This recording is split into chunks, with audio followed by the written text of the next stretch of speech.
Hello दोस्तों, नमस्कार। स्वागत है आप सभी का educational study one YouTube channel पे। तो देखिए दोस्तों, SSC GD constable exam 2023 continue आपके एग्ज़ाम चल रहे हैं। आज आपके 16 जनवरी का सेकंड शिफ्ट का एग्ज़ाम खत्म हो चुका है। तो 16 जनवरी सेकंड शिफ्ट एग्ज़ाम में हमें टोटल 25 क्वेश्चन मिले हैं, जहां पे हम हिंदी, जीके और साइंस के प्रश्नों को कवर करेंगे। वीडियो में कराए गए सभी प्रश्न 100% रियल व ऑथेंटिक रहेंगे। तो आज जिनका भी 16 जनवरी सेकंड शिफ्ट में एग्जाम था, वो सभी साथी इस वीडियो में ध्यान से अंत तक बने रहिएगा। आपको अपनी शिफ्ट के सभी क्वेश्चनों के राइट आंसर इस वीडियो के माध्यम से पता लग जाएंगे। और इस वीडियो को ज़्यादा से ज़्यादा आने वाले शिफ्ट के दोस्त के साथ शेयर जरूर कीजिएगा, क्योंकि एग्जाम काफ़ी लंबा चल रहा है और डेली शिफ्टों में कंटिन्यूसली क्वेश्चन जो है वो रिपीट हो रहे हैं। तो चलिए दोस्तों, वीडियो को शुरू करते हैं। वीडियो शुरू करने से पहले अभी तक आपने इस वीडियो को लाइक नहीं किया है तो प्लीज़ जल्दी से लाइक कर दीजिए और नेक्स्ट शिफ्ट के दोस्तों के साथ वीडियो को शेयर भी जरूर कीजिएगा। तो चलिए वीडियो को शुरू करते हैं।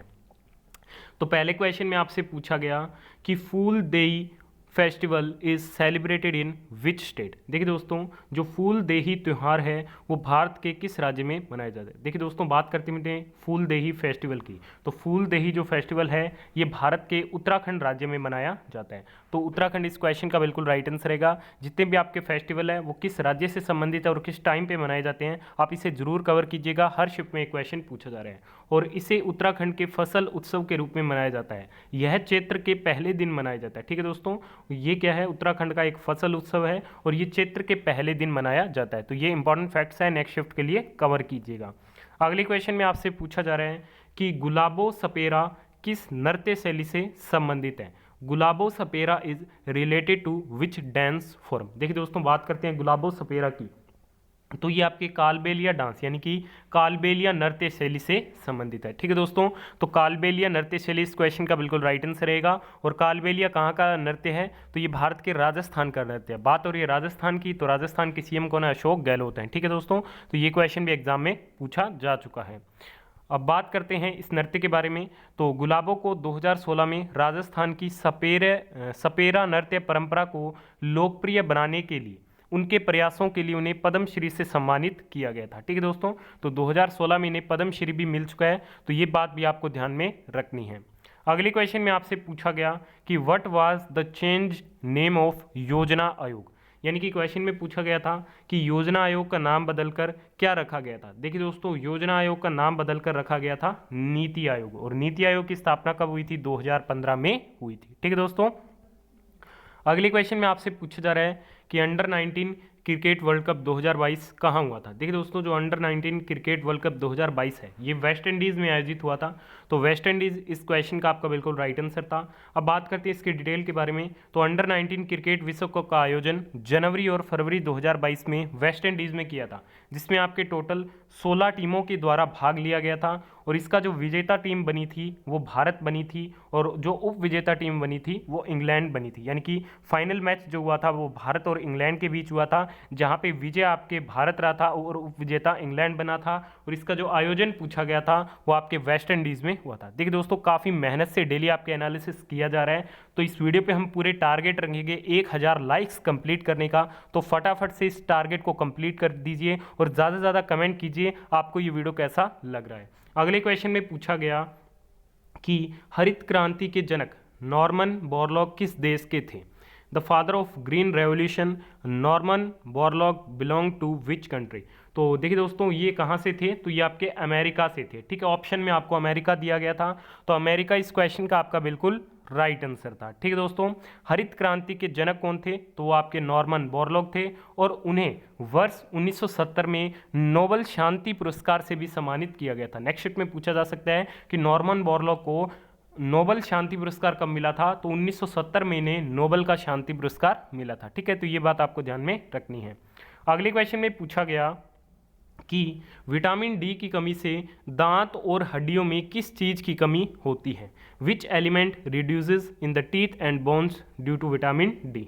तो ये हो जाती है कैल्शियम की कमी। ठीक है, विटामिन डी की कमी से दांत और हड्डी में किस चीज़ की कमी हो जाती है, तो वो कैल्शियम की कमी हो जाती है। ठीक है दोस्तों, तो कैल्शियम इस क्वेश्चन का बिल्कुल राइट आंसर रहेगा। इसके अलावा विटामिन डी हमें सूर्य की रोशनी से मिलता है, इसलिए इसे सनशाइन विटामिन के नाम से भी जाना जाता है। ये क्वेश्चन भी आपके एग्जाम में रिसेंट में पूछा गया है। ठीक है, नेक्स्ट अपने बात करते हैं। अगला क्वेश्चन आपसे पूछा गया था कि शोषण के विरुद्ध अधिकार भारतीय संविधान के किस अनुच्छेद में निहित है? देखिए दोस्तों, बात करते हैं शोषण के विरुद्ध अधिकार की, तो ये अनुच्छेद 23 और 24 में इसके बारे में बताया गया है। अनुच्छेद 23 के अनुसार मानव तस्करी और बाल श्रम के निषेध से ये संबंधित है। और बात करते हैं अनुच्छेद 24 की, तो अनुच्छेद 24 के अनुसार किसी भी बच्चे को कारखाने या खान में काम करने के लिए नियोजित नहीं किया जाएगा या 14 वर्ष से कम उम्र के खतरनाक रोजगार में नहीं लगाया जाएगा। ये क्या है? ये दोनों ही जो अनुच्छेद है 23 और 24, ये शोषण के विरुद्ध अधिकार के अंतर्गत आते हैं। ठीक है दोस्तों, देखिए दोस्तों, अभी तक आपने इस वीडियो को लाइक नहीं किया तो प्लीज़ जल्दी से लाइक कर दीजिए। टारगेट कंप्लीट करना आपको 1000 लाइक्स का इस वीडियो में, और ज़्यादा से ज़्यादा कमेंट कीजिए और वीडियो को ज़्यादा से ज़्यादा नेक्स्ट शिफ्ट के दोस्तों के साथ शेयर भी कीजिए। नेक्स्ट क्वेश्चन में पूछा गया कि महिला आयोग का गठन कब हुआ था? देखिए दोस्तों, महिला आयोग का जो गठन है वो 31 जनवरी 1992 को हुआ था। ठीक है दोस्तों, तो 31 जनवरी 1992 इस क्वेश्चन का बिल्कुल राइट आंसर था, जिसकी अध्यक्ष श्रीमती जानकी पटनायक थी। ठीक है, तो ये बात आपको ध्यान में रखनी है। आगे इसके बारे में डिटेल से बात करते हैं। और इसके दूसरे आयोग का गठन जुलाई 1995 में किया गया, जिसकी अध्यक्ष श्रीमती मोहिनी गिरी थी। ठीक है, ये बात भी आपको ध्यान में रखनी है। और इसके तीसरे आयोग का जो गठन है वो जनवरी 1999 में किया गया था, जिसकी अध्यक्षता श्रीमती विभा पारथ सारथी ने की थी। ठीक है, तो ये बात आपको ध्यान में रखनी है। इस क्वेश्चन का जो एग्जैक्ट आंसर था वो था 31 जनवरी 1992 को, और इस समय इसकी अध्यक्ष थी जानकी पटनायक। ठीक है, तो ये बात आपको ध्यान में रखनी है। अगले क्वेश्चन में पूछा गया कि अमृत योजना कब शुरू हुई थी? देखिए दोस्तों, अमृत योजना को 25 जून 2015 को भारत के प्रधानमंत्री श्री नरेंद्र मोदी ने इसकी शुरुआत की थी। तो 25 जून 2015 इस क्वेश्चन का बिल्कुल राइट आंसर था। और अमृत योजना का जो मुख्य उद्देश्य था वो ये था कि इस मिशन का जो उद्देश्य था वो था 500 शहरों कस्बों में बुनियादी शहरी अवसंरचना में सुधार करना। क्या था? अमृत योजना का प्रमुख उद्देश्य था। अगले क्वेश्चन में आपसे पूछा गया पाटलिपुत्र से पहले मगध की राजधानी कौन सी थी? देखिए दोस्तों, पाटलिपुत्र से पहले मगध की जो राजधानी थी वो कौन सी थी? राजगृह थी। ठीक है, तो राजगृह आपका राइट आंसर था। सम्राट अजातशत्रु के उत्तराधिकारी उदयन ने अपनी राजधानी को राजगृह से पाटलिपुत्र स्थानांतरित किया, और बाद में चंद्रगुप्त मौर्य ने यहाँ साम्राज्य स्थापित कर अपनी राजधानी बनाई थी। ठीक है, तो ये बात आपको ध्यान में रखनी है। देखिए दोस्तों, अभी तक वीडियो को लाइक नहीं किया है तो जल्दी से लाइक कर दीजिए और दबा के इस वीडियो को अपने सभी दोस्तों को भी शेयर कीजिएगा, और वीडियो पे ज़्यादा से ज़्यादा कमेंट कीजिए आपको वीडियो कैसी अच्छी लग रही है। नेक्स्ट क्वेश्चन में पूछा गया संविधान के किस अनुच्छेद के तहत राज्यों के राज्यपाल को अध्यादेश जारी करने का अधिकार दिया गया? देखिए दोस्तों, राज्यों के राज्यपाल को जो अध्यादेश जारी करने का अधिकार दिया गया है ये दिया गया अनुच्छेद 213 में। तो आर्टिकल 213 इस क्वेश्चन का राइट आंसर था। चलिए डिटेल के बारे में बात करते हैं। राज्यपाल को भी अनुच्छेद 213 के अंतर्गत विधानमंडल के विश्रांतिक काल में अध्यादेश प्रख्यापित करने की शक्तियां प्रदान करता है। यह शक्ति भी राज्यपाल द्वारा तब प्रयोग में लाई जा सकती है जबकि उस राज्य की विधानसभा या विधान परिषद दोनों सदन सत्र में नहीं है। ठीक है, तो इसका जो आर्टिकल पूछा गया था तो वो था 213। अगले क्वेश्चन में पूछा गया कि बांस टपक सिंचाई पद्धति किस राज्य में प्रचलित है?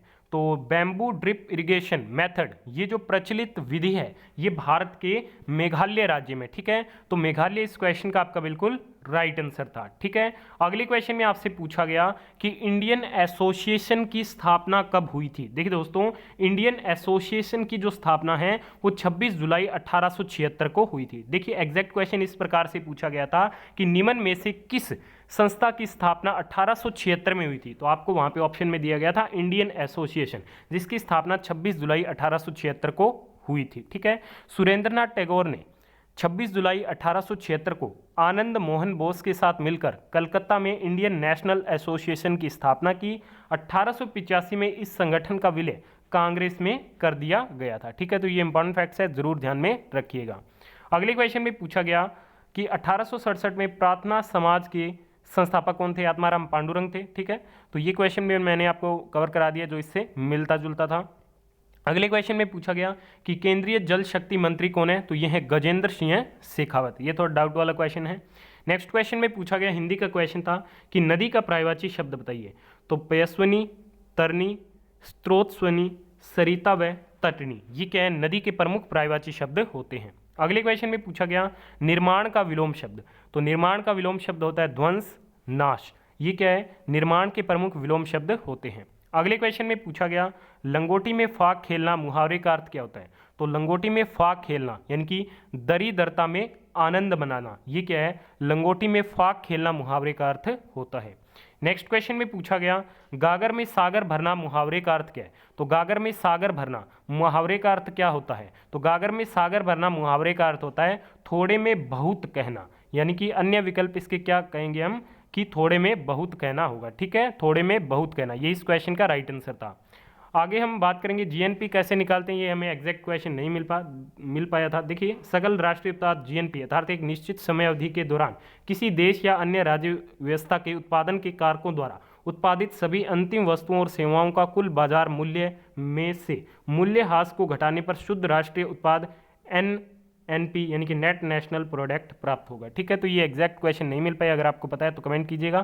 तो आज की सेकंड शिफ्ट में पूछे गए सभी क्वेश्चनों का एनालिसिस कर दिया गया। वीडियो को यहाँ तक देखा, धन्यवाद। पसंद आई तो लाइक और शेयर जरूर कीजिएगा। वीडियो का टारगेट लाइक 1000 लाइक कंप्लीट कीजिए और दबा के वीडियो पे शेयर कीजिए और ज़्यादा से ज़्यादा दोस्तों को भी शेयर भी कीजिए।